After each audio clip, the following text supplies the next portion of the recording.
দেখা যাচ্ছে। জি স্যার। আচ্ছা, থ্যাংক ইউ। তাহলে যেটা বলছিলাম যে কোয়ার্ক মডেলে আমরা হ্যাড্রন ক্লাসিফিকেশন স্কিমটা পড়ব, এবং যেখানে হচ্ছে আহ মানে ভ্যালেন্স কোয়ার্ক এবং কোয়ার্ক অ্যান্টি কোয়ার্ক মিলে একটা হ্যাড্রনের কোয়ান্টাম নাম্বার দিচ্ছে। সেখানে হচ্ছে আমরা এসি3 ক্লাসিফিকেশন, যেটা আবার বলছিলাম যে এসি3 মানে হচ্ছে unitary transformation in three dimension, এবং হরিজন্টাল ট্রান্সফরমেশন। ইউনিটারি ট্রান্সফরমেশন হলে পরে হচ্ছে আমাদের U transpose U equal to one হবে, এবং ইউ এর ডিটারমিন্যান্ট হবে ওয়ান। এসইউ2 তে যে ক্লাসিফিকেশন, সেটা unitary group of two dimension, সেখানে শুধুমাত্র দুটো পার্টিকেল থাকে, সেখানে হচ্ছে নিউট্রন প্রোটন। এসইউ3 তে পার্টিকেল নাম্বার 3, যেখানে হচ্ছে প্রোটন, নিউট্রন এবং ডেল্টা আর স্টেট, এবং তাদের অ্যান্টি পার্টিকেল হয় হচ্ছে পি বার, এন বার এবং ডেল্টা বার। তাহলে তিনটা মাল্টিপ্লেট, থ্রি মাল্টিপ্লেট তৈরি হবে আর কি। এই থ্রি মাল্টিপ্লেট মিলে কি হবে তাহলে? থ্রি মাল্টিপ্লেট দিয়ে তাহলে আমরা কি পাবো? 2 টু দি পাওয়ার 3, মানে আটটা আমরা আমরা কিন্তু ভার্টিসেস পাবো। এখন আমরা খেয়াল করি, যদি 3 বাই 3 ট্রান্সফরমেশন হয়, তাহলে এভাবে হতে হতে পারে হচ্ছে একটা সেক্সটা প্লেট আর একটা ট্রিপলেট, বা হতে পারে হচ্ছে একটা অক্টেট, একটা সিংলেট। আর যদি আমরা ট্রান্সফার এই করি হচ্ছে কি বলে 3 বাই 3 করি, তাহলে তৈরি হতে পারে হচ্ছে একটা ডেকাপ্লেট, একটা অক্টেট, দুটো অক্টেট, একটা হচ্ছে সিংলেট। এবং এগুলো কিন্তু বেরিয়ন ডেকাপ্লেট দিবে। এবং আমরা SU3 যে ডায়াগ্রাম, ওয়েভ ডায়াগ্রাম বলে বা ফাইনম্যান ডায়াগ্রাম বলে সেটাকে, এটা গ্রাফিক্যাল প্লট, যেখানে হচ্ছে আমরা অরিজিনাল অ্যাক্সিসে দেবো হচ্ছে third component of Z component isospin. আর আমরা ভার্টিক্যাল অ্যাক্সিসে দিব হচ্ছে বা এবং দেবো, এক পাশে দেবো I3, আর পাশে হাইপার চার্জ দেবো আমরা হরিজন্টাল কম্পোনেন্টে। আর ভার্টিক্যাল অ্যাক্সিসে দিব হচ্ছে আমরা স্ট্রেননেস নাম্বার, সম্ভবত স্ট্রেননেস, দেখি আমি, ভার্টিক্যাল না, ভার্টিক্যাল হচ্ছে হাইপার চার্জ, এবং হরিজন্টালে দেবো হচ্ছে আমরা Z component, third component of isospin দেবো আমরা।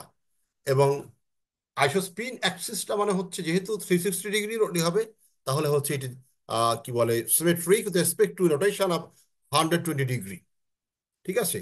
এবং SU3-র যে কতগুলো ফিচার আছে, that is multiplets lie on the, এটা আমরা বলে ফেলেছি হরিজন্টাল অ্যাক্সিস।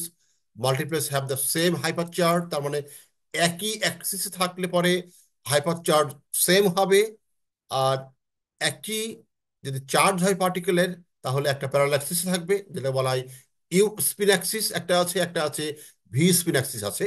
সেটা কি একটু পরে বলবো, what are U spin, what are V spin, সেটা পরে বলবো। এবং এই দেখো, খেয়াল করো, আমরা জানি যে চার্জ কনজুগেশন অপারেটর যেটা আছে, চার্জ কনজুগেশন অপারেটর কি করে? এটা হচ্ছে অ্যান্টিপার্টিকেল তৈরি করে পার্টিকেল থেকে, বা তার কি বলে আইগেন ভ্যালু দেয়। যদি অ্যান্টিপার্টিকেল আছে, অ্যান্টিপার্টিকেল তৈরি করে। আর যদি যার অ্যান্টিপার্টিকেল নাই, তার ক্ষেত্রে একটা আইএন ভ্যালু দেয়।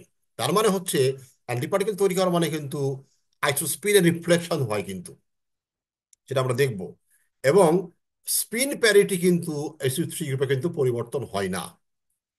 এই যে SU3 রিপ্রেজেন্টেশনে আমরা তিনটা অপারেটর ইউজ করছি এখন। আই, আই মিনস আইসোস্পিন, ইউ হচ্ছে ইউ স্পিন, আর ভি হলো ভি স্পিন।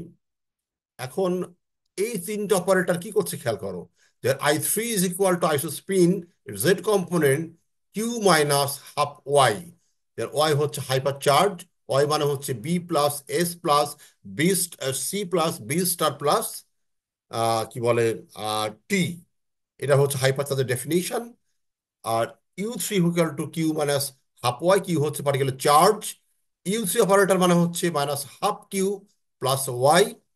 ভি3 অপারেটর হচ্ছে half into Q plus Y, তার মানে মাইনাস, এটা হলে হবে হচ্ছে ভি3। এবং I3 প্লাস ইউ3 প্লাস ভি3, তিনটা যোগ করলে কিন্তু পাওয়া যাবে 0। এখন ইউ স্পিন আর ভি স্পিন অপারেটর কি কাজ করে? ইউ স্পিন কিন্তু নিউট্রনকে ডেল্টায় পরিণত করে, আর ভি স্পিন নিউট্রনকে প্রোটনে পরিণত করে, সরি, প্রোটনকে ডেল্টায় পরিণত করে। তাহলে ইউ স্পিন করছে transformation of neutron into delta, V spin transformation of কি বলে প্রোটন ইন্টু ডেল্টা। এই ডেল্টা কিন্তু আমরা যেটা আগের দিন পড়েছিলাম, রেজোন্যান্স স্টেট। ঠিক আছে। এবং ইউএন, তার মানে ইউএন হচ্ছে ডেল্টা আর ভিএন ডেল্টা। এসইউ ক্লাসিফিকেশন আমরা তিনটা অপারেটর চারটা অপারেটর আমরা ডিফাইন করে ফেললাম। এপি প্লাস মানে হচ্ছে প্রোটনের ক্রিয়েশন অপারেটর, যেটা তোমরা পড়েছো হচ্ছে আমরা আমরা রেজিং অপারেটর, এটাকে রেজিং অপারেটর বলা হয় বা ল্যাডারও বলা হয়। নিউট্রনের ক্রিয়েশন অপারেটর, ডেল্টার ক্রিয়েশন অপারেটর, আর এপি এ ডেল্টা মাইনাস চিহ্ন দিনই এগুলো হচ্ছে অ্যানালাইজেশন অপারেটর। তার মানে এটা হচ্ছে lowering operator, raising operator, lowering operator. এবং এটা কিন্তু পার্টিকেল রেজে পার্টিকেল লোয়ারিং, তার মানে এটা আমরা ক্রিয়েশন বলছি, মানে এটা পার্টিকেল ক্রিয়েট করবে, এর পার্টিকেলকে কিন্তু অ্যানিলেট করবে।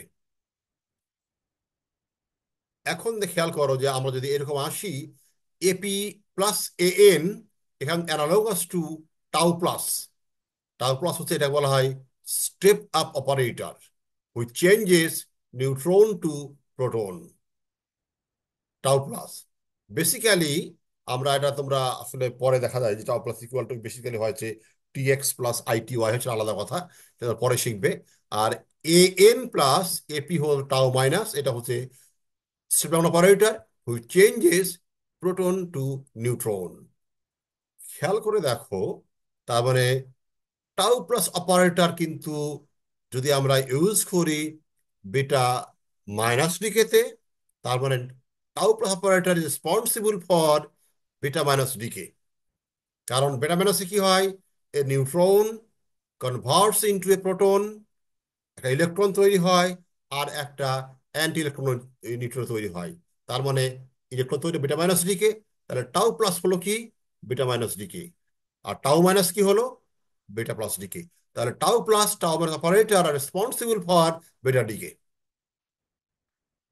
এপি প্লাস এপি হলো এর প্রোটন কাউন্ট করবে, এটাকে তৈরি করবে না, ধ্বংস করবে না। আর এন প্লাস এন, তার মানে এটা নিউটন কাউন্ট করবে, কারণ এটা এন প্লাস ক্রিয়েট করে, এন অ্যানিলেট করে। দুটো মিলে কি হবে, কিছুই করবে না, শুধু তাদের কাউন্ট করবে। এখন এখানে খেয়াল করো যে এপিতে কি হয়, প্রোটন তৈরি হয়, আর এন কি হবে, নিউটন অ্যানিলেট হবে। খেয়াল করো, নিউটন চলে গেল, অ্যানিলেট হয়ে গেল, প্রোটন তৈরি হলো। এন প্লাস কি হবে, নিউটন ক্রিয়েট হবে, এপিতে হবে প্রোটন অ্যানিলেট হবে। দেখো, প্রোটন থেকে নিউটন হলো, মানে নিউটন তৈরি হলো, প্রোটন নাই, অ্যানিলেট হয়ে গেল। ঠিক আছে। এখন এগুলো হচ্ছে নন স্ট্রেঞ্জ অপারেটর, নন স্ট্রেঞ্জ পার্টিকেল। এখন যদি স্ট্রেঞ্জ পার্টিকেল নিয়ে আমরা যদি স্ট্রেঞ্জনেস নাম্বার নন জিরো, তাহলে সেক্ষেত্রে দেখো a delta plus AP C plus, যেটা হচ্ছে প্রোটনকে ডেল্টা পরিণত করবে, A delta plus AN, which are analogous to C minus, which changes neutron to delta, and AP plus A delta B plus changes delta to proton, R N plus A delta B minus changes delta to neutron। তার মানে হচ্ছে এটার, এটা হচ্ছে উল্টো operator, আর এটা হলো তার রেসিপ্রোকাল অপারেটর। এখন এখানে বলছে টাউ প্লাস টাউ বা টাউ মাইনাস কিন্তু ওয়াই কে আনচেঞ্জ রাখে, ওয়াই পরিবর্তন করে না। কিন্তু আই থ্রি, যেটা আইসি স্পিনের থার্ড কম্পোনেন্ট থাকে, কিন্তু প্লাস মাইনাস ওয়ান চেঞ্জ করে। কিভাবে? কারণ হচ্ছে নিউটন আইসোস্পিন যদি মাইনাস হাফ হয়, প্রোটনে কি হবে, প্লাস হাফ হবে, তার আইসোস্পিন এক বেড়ে গেল। আর এখানে প্রোটনের ছিল plus half, neutron minus half, আইসোস্পিনের আইসোস্পিন না সরি আইসোস্পিনের থার্ড কম্পোনেন্ট এক বেড়ে গেল, আর এখানে এক কমে গেল। তার মানে হচ্ছে tau plus tau tau minus hyper charge change করে না, কিন্তু তার আইসোস্পিনের জেড কম্পোনেন্টকে কিন্তু এক ইউনিট বাড়াই বা কমাই। On other hand, B plus and B minus hyper charge change করে এক ইউনিট, আর আই থ্রি প্লাস মাইনাস देखिए হাফ করে। সি প্লাস সি মাইনাস করে কি, ওয়াই চেঞ্জ করে হচ্ছে মাইনাস ওয়ান, আর I three by plus minus half. এখন এগুলো একটা হেক্সাগোনাল সিমেট্রি তৈরি করে, আমরা সেটা একটা ছবি আকারে দেখব। খেয়াল করে, এখানে একটা ছবি আছে, এটা ফাইনম্যান ডায়াগ্রাম লিখতে পারবো, ওয়েট ডায়াগ্রাম যেটা বলার মনে করো, ওয়েট ডায়াগ্রাম আর ফাইনম্যান ডায়াগ্রাম যাই বলো না কেন। এখানে খেয়াল করো, এই এই অ্যাক্সিসটা হচ্ছে আই অ্যাক্সিস, I3 অ্যাক্সিসও বলতে পারো, এটা আই আই না, আই বলা ঠিক হবে না, I3 অ্যাক্সিস এটা, এটা I3 অ্যাক্সিস, এটা চেঞ্জ করে নাও, এটা I3 হবে। এদিকে হয় হচ্ছে হাইপার চার্জ, এটা হলো U3 অ্যাক্সিস, তার উল্টো C+, এটা V3 অ্যাক্সিস, তার উল্টো কিন্তু B+। এবং এটা মানে বি মাইনাস, খেয়াল করো, B-B+, এটা হচ্ছে C-C+, এখানে টাউ মাইনাস, টাউ প্লাস, খেয়াল করো এখানে, এইখানে কিন্তু আইসোস্পিন জেড কম্পোনেন্ট কিন্তু জিরো। আইসোস্পিনের জেড কম্পোনেন্ট এখানে হাফ, তাহলে এখানে কে থাকবে? এখানে থাকবে প্রোটন। মাইনাস হাফ, এখানে কে থাকবে? এটা এটা হলো ফর নিউট্রন। প্লাস অনেকে থাকবে, প্লাস ওয়ান থাকবে মেজন, পাই প্লাস মেজন। মাইনাস অনেকে, পাই মাইনাস মেজন। এখানে জিরো, যেহেতু হচ্ছে পাই জিরো মেজন। এখানে দেখো, এই যে এইদিকে গেলে কিন্তু বি মাইনাস বাড়ছে, আর এদিকে গেলে B+ বাড়ছে। এইখানে গিয়ে হাইপার চার্জ 2, এখানে হাইপার চার্জ 1। তার মানে হচ্ছে এই অ্যাক্সিসে হাইপার চার্জ কমবে। এখানে খেয়াল করে দেখো যে, তার মানে U3 কিন্তু যে অপারেট করি, সে U3 কিন্তু হাইপার চার্জের পরিবর্তন ঘটাবে। অ্যাট দ্য সেম টাইম এই যে আইসোস্পিন জেড কম্পোনেন্ট, তারও পরিবর্তন ঘটাবে, মানে U3 এবং V3। একইভাবে B+ বা B-, বা C+ এবং C-, যেটা অপারেটর কিন্তু আইসোস্পিন জেড কম্পোনেন্ট বা বি বা কি বলে হাইপার চার্জ, উভয়েরই পরিবর্তন ঘটবে। সেটা আমরা এখানে দেখতে পারি। এই যে আমরা উপরে লিখেছি, এখান অনেক উপরে চলে গেল, এই দেখো I3। আচ্ছা, এখান থেকে আরো ভালো হয় সেখানে গেলে পরে, আমরা যদি এখানে আসি, কোথায় আমরা আসবো, এখানে এগুলো বলা আছে, এইখানে সবগুলো বলা আছে কথাগুলো, ঠিক আছে। এই হচ্ছে খুব সিম্পল ওয়েতে হ্যাড্রনের SU3 ক্লাসিফিকেশন। কারো সমস্যা হলে আমাকে জিজ্ঞেস করতে পারো।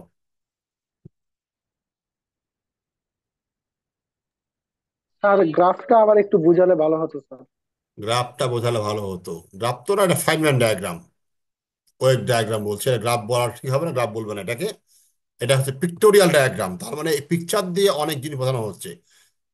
এই এটা হলো হজরাল অ্যাক্সিস, এই অ্যাক্সিসে আছে কিন্তু থার্ড কম্পোনেন্ট অফ আইসোস্পিন বা জেড কম্পোনেন্ট আইসোস্পিন। এদিকে আছে কিন্তু হাইপার চার্জ।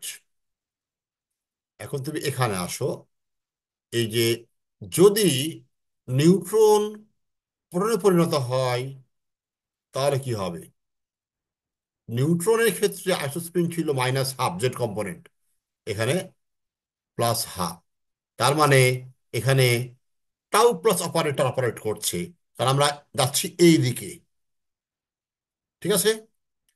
আর যদি পরম থেকে নিউটনে পরিণত হয়, তাহলে আমরা যাচ্ছি from left to, sorry, right to left, operate করছে টাউ মাইনাস অপারেটর। দেখো এখানে আসো, এই দেখো, টাউ প্লাস কি করছে? Neutron to proton, tau minus proton to neutron. আর এই যে এ ডেল প্লাস এপি, এটা C+ হবে। C+-এ কি হবে? প্রোটন থেকে ডেল্টা হবে। এবার আসো, এখানে আসো, এই যে C+ কোন দিকে? এই দিকে। এখানে এখানে প্রোটন ছিল, তার মানে এই জায়গায় পার্টিকেল ছিল, এখানে ছিল। ডেল্টা হলে পরে কিন্তু তার এই চলে আসলো, তার কিন্তু জেড কম্পোনেন্ট আইসোস্পিন কিন্তু বেড়ে গেল, বেড়ে এখানে চলে আসলো, ঠিক আছে, 1 হয়ে গেল। একই সঙ্গে হাইপার চার্জ কিন্তু, এখানে হাইপার চার্জ 0 ছিল, এখানে হাইপার চার্জ কিন্তু -2। তার মানে যখন আমার অপারেট করছে C+ অপারেটর, তখন এই প্রোটনের কি বলে, আহ এই প্রোটনের কমায় বাড়াই দিল, কি বলে, হাইপার চার্জ কমিয়ে দিল। আর এখানে C+ হাইপার চার্জ কমিয়ে দিল। আর এদিকে আসলে পরে, এখান থেকে এদিকে এদিকে আসলে পরে কি বলে, টাউ প্লাস মানে আইসোস্পিনের জেড কম্পোনেন্ট I3 বাড়িয়ে দিচ্ছে, তার মানে টাউ প্লাস দিকে অপারেট করছে। ঠিক আছে। আর যদি আমি বলি এখানে হচ্ছে এই আমাদের আরেকটা অপারেটর, খেয়াল করো, আমি আরেকটা অপারেটর আসি এখন।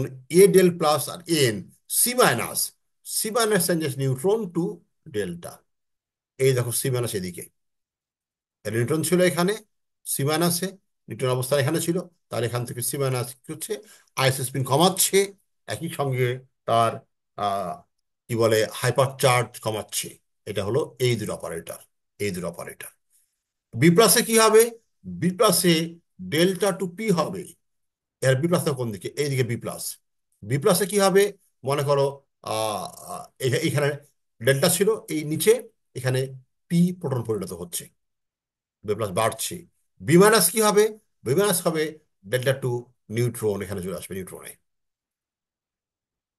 আমরা এটা তো বুঝতে পারি, এখান তো আমরা চিন্তা করতে পারি যেখানে U N equal to delta আর VP equal to delta. U কোন দিকে খেয়াল করো, ইউ হচ্ছে এই দিকে, আর ভি হচ্ছে এই দিকে। তাহলে ইউ কি করছে? ইউ করছে হলো একটা নিউট্রনকে করছে ডেল্টা, আর ভি করছে প্রোটনকে ডেল্টা। এই দেখো, এখান থেকে এখানে ডেল্টা হচ্ছে, তাহলে এই সীমানা ভিতরে অ্যাক্সিস চলে আসছে, আর ইউ 3 উপরে যাচ্ছে, এটা হয়ে নিউট্রনকে ডেল্টা পরিণত করবে। এই খুব সাধারণভাবে ওয়েভ ডায়াগ্রাম SF3 বা ফাইনম্যান ডায়াগ্রাম। আমি এটা ক্লোজ করে আমি আরেকটা ফাইনম্যান ডায়াগ্রামে যাব। আমি আরেকটা ফাইনম্যান ডায়াগ্রামে যাব, সেটা হলো আমাদের কোয়ার্ক মডেলে।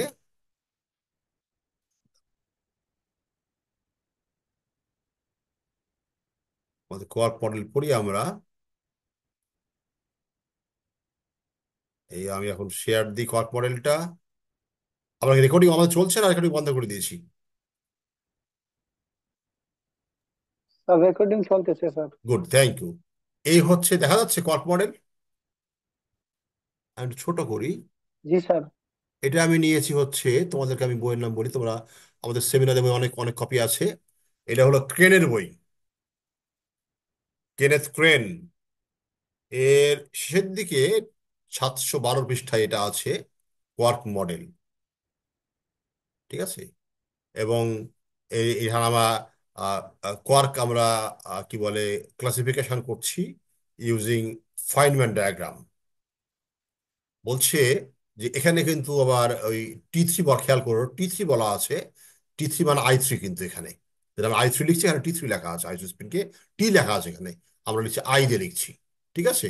তাহলে বলছে যে হ্যাড্রনের যে সিমেট্রি, সেখানে হচ্ছে আমরা প্লট করতে পারি। প্লট করলে আমরা এখানে হচ্ছে 3 ধরনের কোয়াড ডায়াগ্রাম, এটা বোঝা দিলে টেক্সটে লেখা আছে, তোদের বুঝিয়ে দিই। টেক্সটে লেখা আছে সুন্দর করে।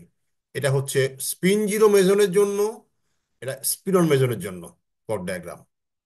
নিচের দিকে নিউক্লিয়ন পরে আছে। এখন স্পিন জিরো মেজন কারা? এদিকে আছে দেখো, স্ট্রেঞ্জনেস নাম্বার ভার্টিক্যাল অ্যাক্সিসে। হরিজন্টাল অ্যাক্সিসে T3 মানে কিন্তু আইসোস্পিনের জেড কম্পোনেন্ট T3। যদি এইখানে থাকে পার্টিকেল কোন একটা থাকে, তার এস হবে 0, T3 হবে 0। সেটা হলো পাই জিরো মেজন, ইটা মেজন এখানে আছে, অরিজিনে আছে। অরিজিন বলে এখানে এখানে হচ্ছে আমাদের জেড কমন স্পিন 0 এবং স্ট্রেননেস নাম্বার 0, তারপরে নন স্ট্রেঞ্জ পার্টিকেল। এখানে কি আছে? এখানে আসলে যদিও স্পিন 0 বলা আছে, এখানে বসে আছে কিন্তু আসলে দেখাচ্ছে না কেউ, পার্টিকেল দেখাচ্ছে না এখানে। এরা এখানে থাকবে কিন্তু বেসিক্যালি হচ্ছে, থাকবে এখানে থাকবে প্রোটন থাকবে এখানে। প্রোটনটা পরে দেখাচ্ছি আমরা। এই যে প্রোটনটা আমাদের, এই যে এখানে আছে আমাদের প্রোটনটা। প্রোটনটা এখানে দেখা, প্রোটনটা আছে নিচে। এই যে ও প্রোটন দেখায় না এখানে, শুধু স্পিন হাফ দেখানো হয়নি। যাই হোক, আহ, আচ্ছা নিচে স্পিন হাফ নিচে আছে। আচ্ছা, স্পিন হাফ আছে নিচে, আইস স্পিন হাফ ওলা।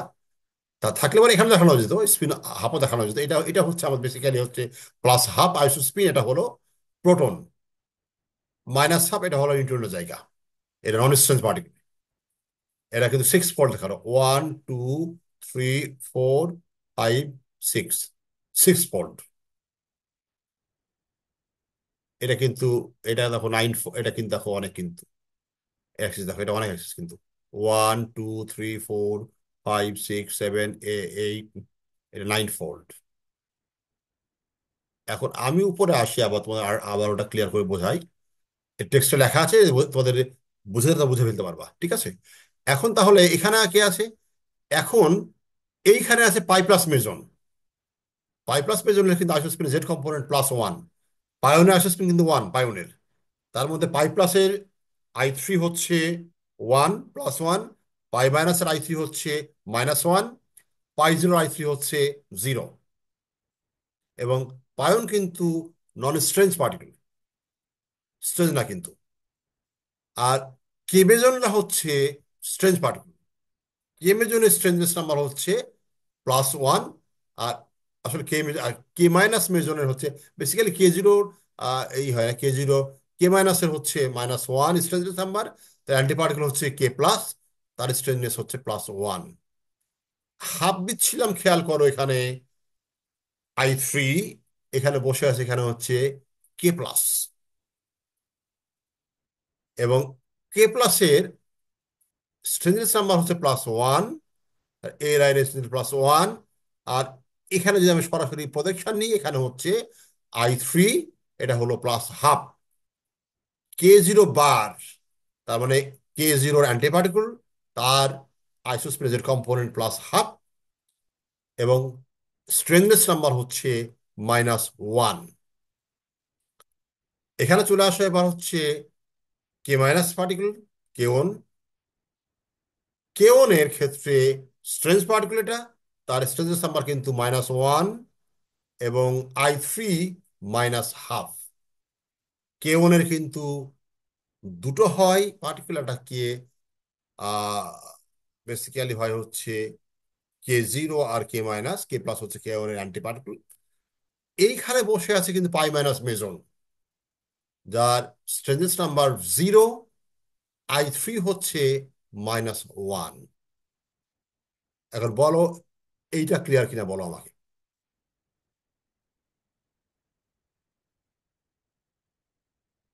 জানে আজ বলো।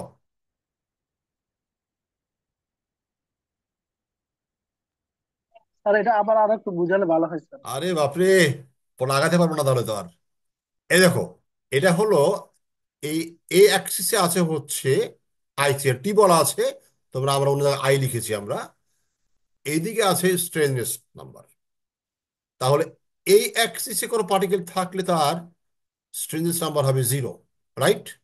ঠিক আছে তো? ঠিক কিনা বলো? জি এই অ্যাক্সিসে কোনো পার্টিকেল থাকলে তার স্ট্রেননেস নাম্বার, স্ট্রেননেস হবে 0। সিমিলারলি যদি এই অ্যাক্সিসে কোনো পার্টিকেল অবস্থান করে, তার I3 হবে 0। এটি বুঝলেই হবে। তাহলে এইখানে মানে অবস্থান করছে, এখানে আছে ইটা মেজন, পাই জিরো মেজন, ইটা প্রাইম মেজন। এদের আইসোস্পিনের জেড কম্পোনেন্ট 0, স্ট্রেঞ্জনেস নাম্বার 0। এইখানে বসে আছে হচ্ছে একটা I3 হাফ, এই যে K+ মেজন, যার স্ট্রেঞ্জনেস হচ্ছে এখানে কত, +1, +1 দিয়েছি আমরা, এবং I3 হচ্ছে +12। এইখানে বসে আছে K0 বার, অ্যান্টিপার্টিকেল অফ K0 বলে মেজন, তার isospin Z component half, strangeness number -1, এ লাইনে -1। এইখানে বসে আছে K0 মেজন, তার কি বলে আইসোস্পিন জেড কম্পোনেন্ট -12, আর স্ট্রেঞ্জনেস নাম্বার +1। K-, যেটা বেসিক্যালি পাওয়া যায়, K-, কেমন বলে আর কি, K-এর I3 হচ্ছে -12, এর স্ট্রেঞ্জনেস নাম্বার হচ্ছে -1।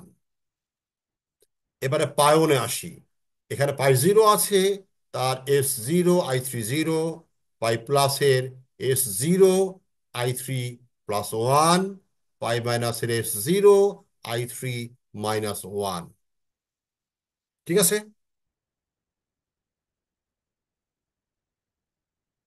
কি জি ঠিক স্যার, আছে? হ্যাঁ, প্লাস মাইনাসটা যেহেতু এক্স অ্যাক্সিসে আছে এর জন্য হচ্ছে এটা স্ট্রেঞ্জ নাম্বারটা জিরো, তাই তো? হ্যাঁ, এটা -1, কারণ এ অ্যাক্সিসে তো এ অ্যাক্সিসটা কি হবে? জিরো হলে +1, এ -1। জি স্যার, বুঝতে পারছি স্যার। আচ্ছা, এবার চলে আসে আমরা স্পিন হাফ পার্টিকেল। এখানে কে স্টার, কিন্তু এটা এটা কে স্টার অন্য জিনিস, কিন্তু এরা কিন্তু spin half particle, star party, এটা কিন্তু মানে রেজোন্যান্স স্টেট, মানে রেজোন্যান্ট কেওন এটা। এটা কিন্তু এমনি নর্মালি পাওয়া যায়, এই কেওনটা কিন্তু কে মেজনটা পাওয়া যায়। আর এই এই কে কিন্তু রেজোন্যান্ট স্টেট। ঠিক আছে, আমরা তো এখন ইজিলি বুঝে বুঝে ফেলবো এখন। এইখানে হচ্ছে আমাদের I30, S0, এখানে আছে রো মেজন, যেটা হচ্ছে আমরা বলেছি হচ্ছে এটা হলো resonant state. Omega boson resonant state. ঠিক আছে, এইখানে আছে হচ্ছে half K, K plus resonant state, যার I3 হাফ এবং স্ট্রেঞ্জনেস +1। এইখানে আছে K star not bar, K not star বা কে নট বার স্টার, তাহলে এটা হচ্ছে কে নট স্টার অ্যান্টিপার্টিকল, যার I3 হাফ, স্ট্রেঞ্জনেস -1। এখানে আছে, আমরা তোমরা ইজিলি বুঝতে পারছো, এই যে বোঝা যাবে এখন। এইখানে আছে রো প্লাস, এর হচ্ছে +1 হচ্ছে আইসোস্পি এই I3, আর strangeness 0, rho minus, I3 - 1, strangeness 0। ঠিক আছে, আমি এখন নিচেরটায় আসি। এই দুটো সিমিলার, নিচেরটা কিন্তু একটু আরেকটা কমপ্লিকেটেড, খেয়াল করো। এটা স্পিন, এই যে এখানে নিউক্লিয়ন আছে, স্পিন হাফ বেরিয়ন, এবং এগুলো কিন্তু কি বলে, এখানে আমরা বলেছি স্টেজের সময় 0, এখানে স্টেজেস -1, এখানে -2। খেয়াল করো, এখানে ওটা ওখানে 1 ছিল, 1 এখানে কিন্তু তারপরে স্ট্রেনলেসের অরিজিন হচ্ছে এইটা 0, -1, -2। এর I3, এখানে কিন্তু কিন্তু I30, তাহলে I3 এদিকে কিন্তু নামলে পরে কি I3 কি হবে? এদিকে I3 কিন্তু কম বেশি হবে না, এদিক গেলে I3 কম বেশি হবে, কারণ এইখানে I3 কিন্তু 0। এখন এইখানে বসে আছে দুইটা পার্টিকেল, সিগমা হাইপারন আর ল্যামডা হাইপারন। এদের এস কিন্তু -1, এদের আইসোস্পিন কিন্তু 0, এবং I3ও 0। ঠিক আছে, এখানে বসে আছে প্রোটন। এখানে এরা ওঠে না, ভালো, এটা প্রোটন হবে। প্রোটনের কিন্তু I3 + ½ S0, নিউট্রনের I3 - ½ S0। এখানে বসে আছে সিগমা প্লাস হাইপারন, এর I3 + 1 S-1। Sigma minus hyperon, I3 - 1 S-1। এখানে জাই বা ক্যাসকেড মাইনাস যে হাইপারন, এর I3 - ½ স্ট্রেঞ্জনেস -2। সিগমা নট হাইপারন, আবার ক্যাসকেডও বলতে পারি, সরি, জাই নট হাইপারন বা যা ক্যাসকেড জয় হাইপারন, এর I3 + ½ স্ট্রেঞ্জনেস -2। এই হলো স্পিন হাফ বেরিয়নের ফাইনম্যান ডায়াগ্রাম বা কোয়ার্ক ডায়াগ্রাম। এবার এখানে আসি হচ্ছে আমাদের স্পিন 3/2 বেরিয়ন। আমরা তোমরা এখন বুঝতে পারছো এখন মনে হয়, সানেজ, বোঝা যাচ্ছে না এখন? জি স্যার, এখন স্যার খুব সহজে বোঝা যাচ্ছে স্যার। হ্যাঁ, তোমরা বুঝে ফেলেছো। এই হচ্ছে, এবং এটা দিয়ে কিন্তু দেখো, একটা ছবি দিয়ে কিন্তু অনেক প্রপার্টি রাখা আছে এই ছবির ভিতরে, কিন্তু অনেক প্রপার্টি কিন্তু। এবং ফাইনম্যান 1964-এ যখন উনি পড়ান আর কি, উনি তো মানে ওনাকে বলা হতো হচ্ছে কি বলে, কোয়ান্টাম ফিল্ড থিওরির বলা যায় ফাদার বলা যেতে পারে, কোয়ান্টাম ফিল্ড থিওরি। উনি কোয়ান্টাম ফিল্ড থিওরি পড়ার দিকে দেখলেন যে অনেক বড় বড় ইকুয়েশন আসে, অনেক টেক্সট আসে, ছবি আসে, এরকম সুন্দর করে রিপ্রেজেন্ট কিভাবে করা যায়। তখন উনি কিন্তু এই ডায়াগ্রামের উদ্ভাবন করলেন, ফাইনম্যান, রিচার্ড ফাইনম্যান। এবং রিচার্ড ফাইনম্যানকে কিন্তু এরকম বলা হয় যে ফিজিক্সের হিস্ট্রিতে probably is known as best instructors, মানে বেস্ট টিচার্স হিস্ট্রি অফ ফিজিক্সে, রিচার্ড ফাইনম্যান। এবং আমার এটা আসলে বোঝানোর দরকার নাই মনে হয়, তোমরা বুঝতে পারছো বোধহয়, তাই না? এটা আমাদের হচ্ছে কি বলে, I3 অ্যাক্সিস, আর এটা হচ্ছে এস অ্যাক্সিস। এখানে 0, -1, -2, -3। -3তে আছে ওমেগা হাইপারন, জানো তোমরা, তার স্ট্রেঞ্জেস -3, যার আইসোস্পিন 0, I3 0। এই delta plus resonance state, delta plus resonance state, delta 0, এগুলো তৈরি হয়েছে। এবং এগুলোই এই টেক্সটে লেখা আছে, আমাদের এই বইটা কিন্তু সেমিনারে আছে। আমি এটা দেখে শেষ করব।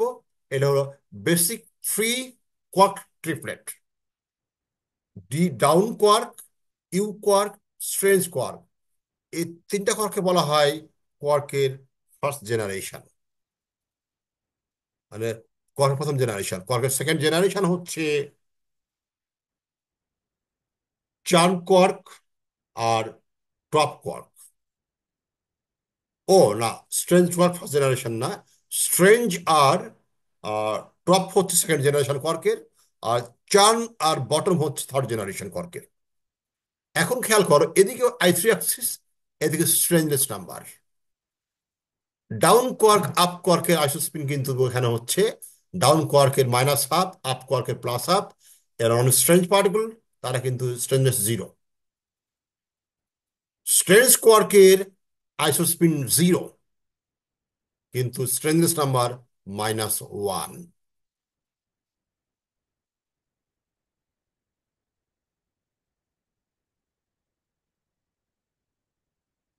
এটা বোঝাবো একটু, এটা না দরকার নেই, বাদ দাও। ওটুকু ওটুকু পড়ো, এটুকু আর এটুকু আর পড়ো না। এটা বোঝাবো, এটা মোজাম্মেল। স্যার এটা পরীক্ষা না আসলে বোঝানোর দরকার নাই স্যার, এমনি লিখে দিন। না, এটা এটা দিব না, তোমাদের কঠিন হয়ে যাবে এটা। এটা আবার হচ্ছে কি, এটা হচ্ছে কোয়ার কাপলিং দিয়ে পার্টিকেল কিভাবে তৈরি হচ্ছে সেটা বোঝানো।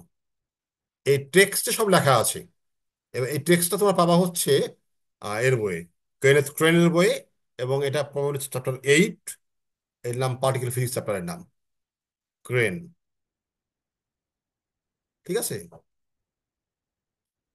এবং এটা কি, এটাও কিন্তু এই ক্লাসিফিকেশনটাকে এটা কিন্তু ফাইনম্যান ডায়াগ্রাম দিয়ে বোঝানো সুন্দর করে। তাহলে এটা আমি শেয়ার স্টপ করলাম। এখন আমি তোমাদের একটা ভিডিও শেয়ার করে দেখাবো।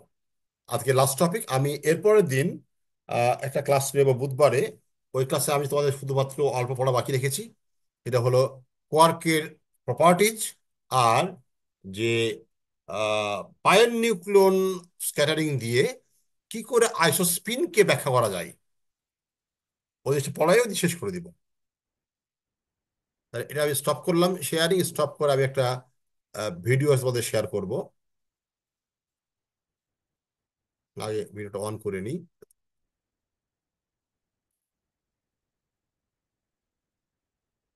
400 years ago, Galileo started piecing together the basic principles of reality. দাঁড়াও, এটা আমি এতে রাখি।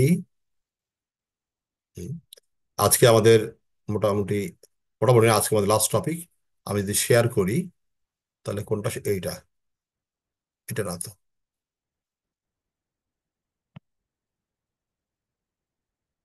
ভিডিও শেয়ারিং অপশন কোথায়, আমি তো ভুলে গেছি। স্যার স্ক্রিন শেয়ার করলেই তো হয় স্যার। স্ক্রিন শেয়ার কাজ করছে না রে বাবা।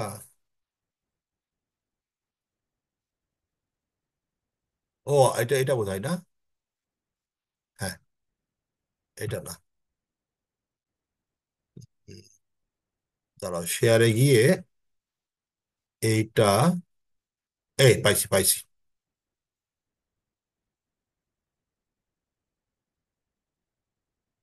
তো আবার হারাই গেল কেন?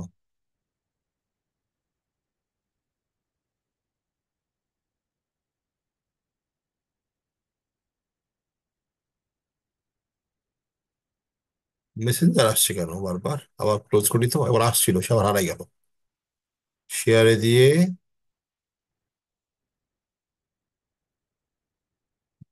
তোরা দেখতে পাচ্ছ কিছু? না স্যার। দেখা যাচ্ছে না, না?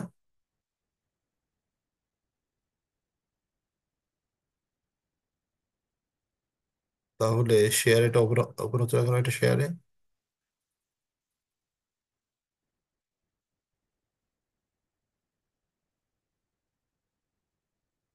ওটা তো ওপেন করাই আছে।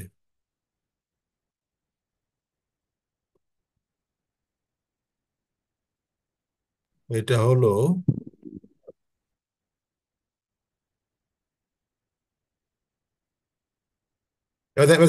এবার ওপেন হয়েছে? 400 years ago, Galileo started piecing together the basic open হয়েছে তোমাদের? principles of reality. স্ক্রিনে আসে নাই কিছু। 400 years ago, শুধু সাউন্ড শুনতে Galileo পাচ্ছ? started sound, piecing together the basic. G sir. Video হয় না, না? না। আচ্ছা, দেখি তো ভিডিওটা কেন হচ্ছে না। আমি এটা ক্লোজ করি আবার। ও, এই মিডিয়া প্লেয়ার ওপেন করলে তো ঠিক আছে, হবে এবার। মিডিয়া প্লেয়ারে গিয়ে দাঁড়াও দাঁড়াও, হবে এবার। হবে, বুঝছি আর কি। 400 এইবার হবে।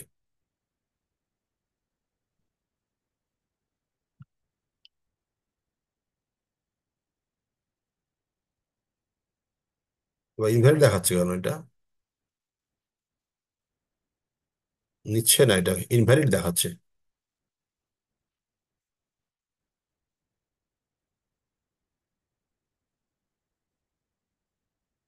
এবার হয়েছে আর হয়েছে না?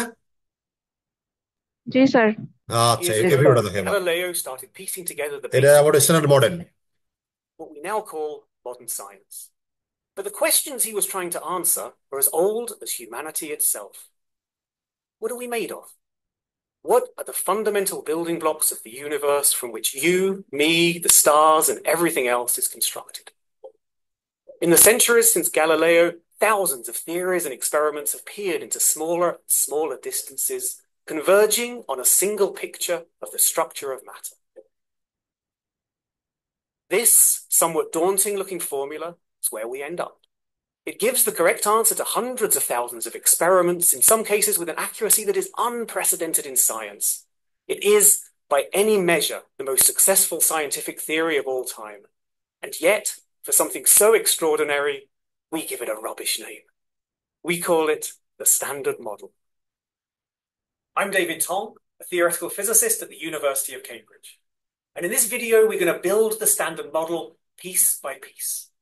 I hope that by the end, you'll have some intuition for how the different parts fit together to create the fundamental building blocks of our universe.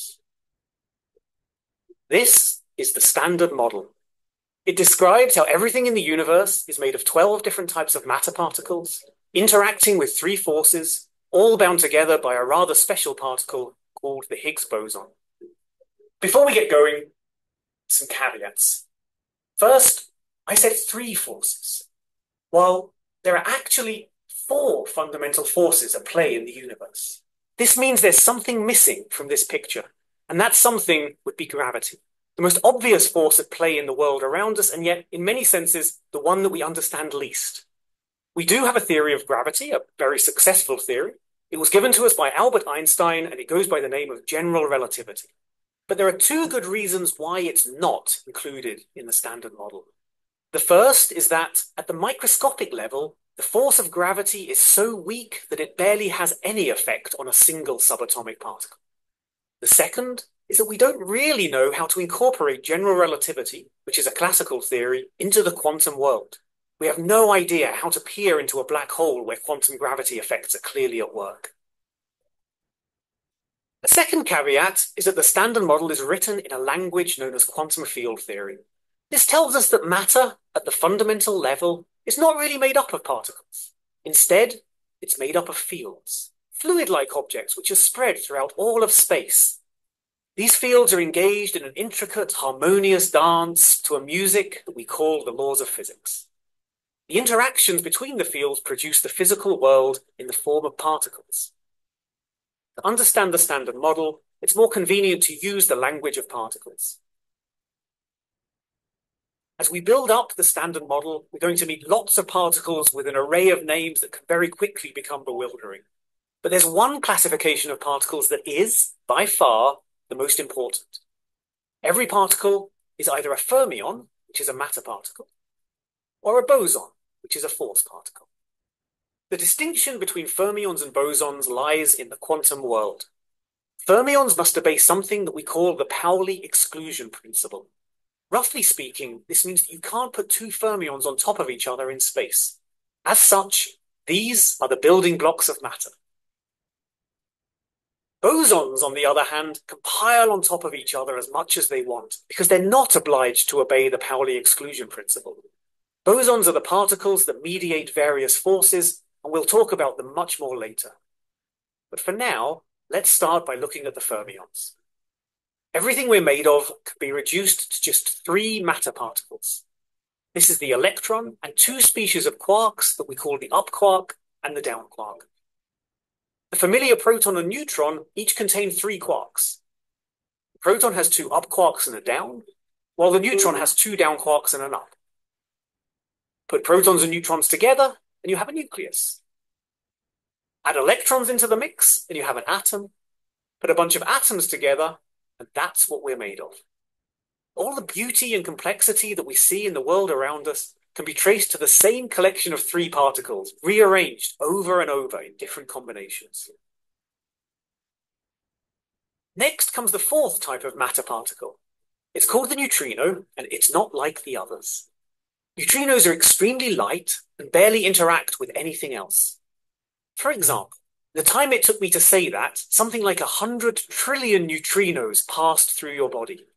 Most of them came from the sun, but millions of them have been streaming uninterrupted through the universe since the first few seconds after the Big Bang.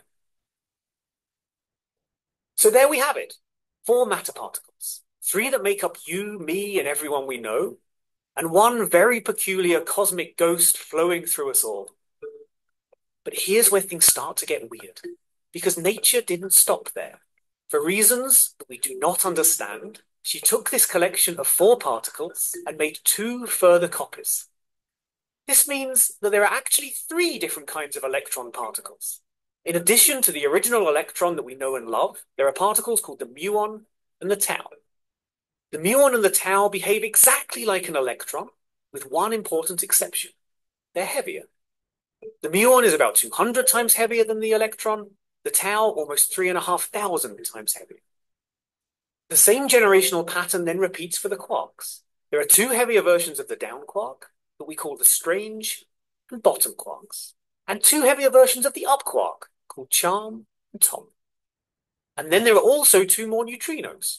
We become a little bit unimaginative in our naming and call the full collection the electron neutrino, the muon neutrino, and the tau neutrino. Now, we don't see the second and third generation of particles in everyday life. We can create these heavier particles, but they're unstable, which means that they quickly decay to the first generation of particles that we're made of. Nonetheless, we know they exist. We can detect them in particle accelerators, and in many cases, we can take photographs of the tracks they leave behind. This is the collection of particles that makes up our world. Three sets of four. Some of this we understand very well. In particular, we understand why particles have to come in a set of four. There's a mathematical consistency condition in the Standard Model that tells us you can't have one particle without the other three. In contrast, we don't understand at all why there are three generations rather than any other number. That remains a complete mystery. There is, however, a surprising aspect of mathematical unity here. All particles are described by exactly the same equation. This equation was written down in the 1920s by the physicist Paul Dirac, originally to describe the electron. But as we discovered more and more particles, we realized the Dirac equation, or variants of it, also describes them. So that's the stuff we're made of. But still we're missing something crucial. We're missing the forces. Without the forces, the universe would be boring. All the particles would wander around the cosmos like lost souls, never interacting, never doing anything interesting. There are three fundamental forces in the Standard Model: electromagnetism, the strong force, and the weak force. Each of these forces comes with an associated particle. These particles are what we call bosons, the other half of our particle family. Bosons are force-carrying particles. In one way of viewing things, you could think of the fermions as constantly swapping bosons between them, affecting their motion and giving rise to what we call a force. Let's begin with the most familiar of these forces. Electromagnetism is responsible for the chemical properties of the elements, and we've harnessed it to create much of modern technology. It acts on anything that carries electric charge. That means that it acts on the electron-type particles and the quarks, but not on the neutrinos, because neutrinos are electrically neutral. An electron sitting still in space will give rise to an electric field which spreads radially outwards and attracts or repels all other electrically charged particles in its neighborhood. But if you look more closely at that electric field, you'll find that it's comprised of the particles of electromagnetism. These particles we call photons. Next is the strongest fundamental force in nature, aptly named the strong force. This force acts only on quarks and subsequently on particles like protons and neutrons that are made of quarks. It's the strong force that holds together the nuclei of atoms. It's also this force that is responsible for nuclear fission. It gives the energy that is released in an atomic explosion. Just as the photon is associated to electromagnetism, there is a particle associated to the strong force. We call it the gluon, because it literally sticks quarks together. As an electron gives rise to an electric field, so a quark sitting in space will give rise to a gluon field. But now something different happens. Unlike electromagnetism, the field doesn't spread out radially. Instead, the quark produces a thin flux tube, a string-like object which can only end when it finds a different kind of quark. This is what makes the strong force strong. Because the quarks are joined by a flux tube, it takes more and more energy to pull them apart. This is why we never see quarks on their own. They're always bound together by the strong force inside bigger particles like protons and neutrons.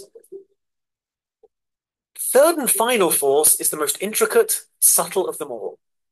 This is the weak force. Like the strong force, the weak force acts only on subatomic distance scales. But rather than binding particles together, the weak force is all about decay. We just learned that the strong force binds quarks together to form protons and neutrons, creating the atomic nucleus. The weak force has the astonishing ability to allow quarks to switch their identity. A down quark can turn into an up quark, releasing an electron and a neutrino in the process. This means that a neutron can morph into a proton, what we call radioactive beta decay. In this way, the weak force is responsible for the nuclear fusion reactions that power the sun and produce the energy required for life on Earth. Finally, the weak force is also the reason that heavier matter particles quickly decay into the three lighter and more stable fermions that make up matter as we know it. There are particles associated to the weak force, and we call these the W and Z bosons. The weak force is the only one of the three forces to act on all particles. In particular, it's the only force that neutrinos feel. Finally, it's time to meet the last piece of the jigsaw, the particle that in many ways ties the whole Standard Model together. This is the Higgs boson.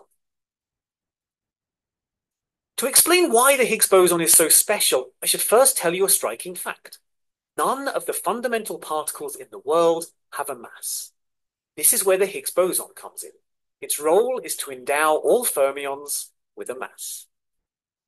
I'd love to be able to give you a clear explanation for why this happens. But sadly, it's difficult to come up with good analogies for the Higgs field. Here's what I would say is a so-so analogy. You should view the Higgs field as something like a cosmic molasses, spread throughout the তাহলে universe. শেষ করবো নাকি দেখবা একটু? Matter particles, they travel through space and giving them what appears to us to be a mass. শেষ করবো? So this is the তোমরা কি standard আছো? model.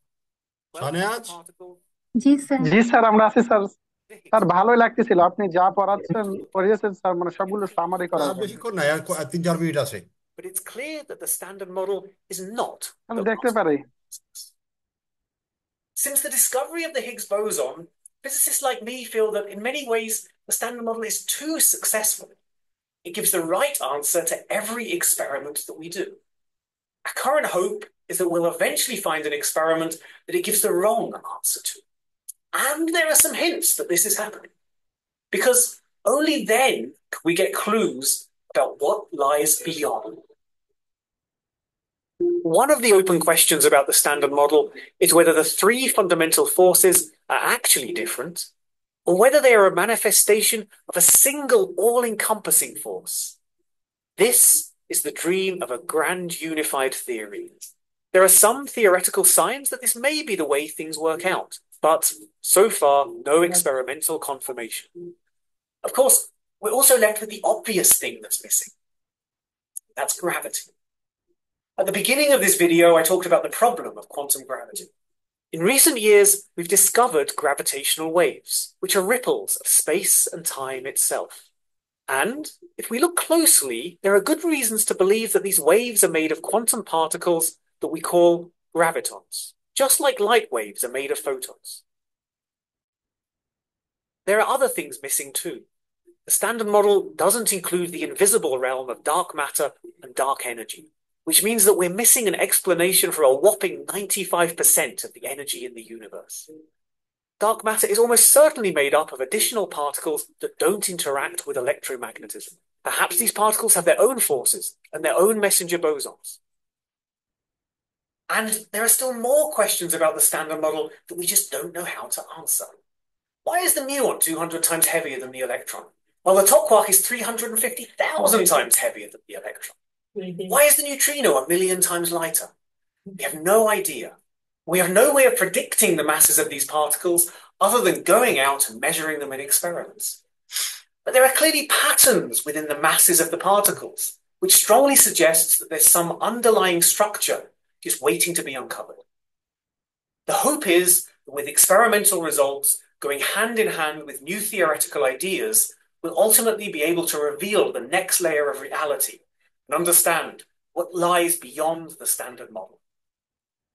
Until then, we continue Galileo's journey with the ultimate goal, a theoretical framework to explain the universe and everything in it. A theory of everything.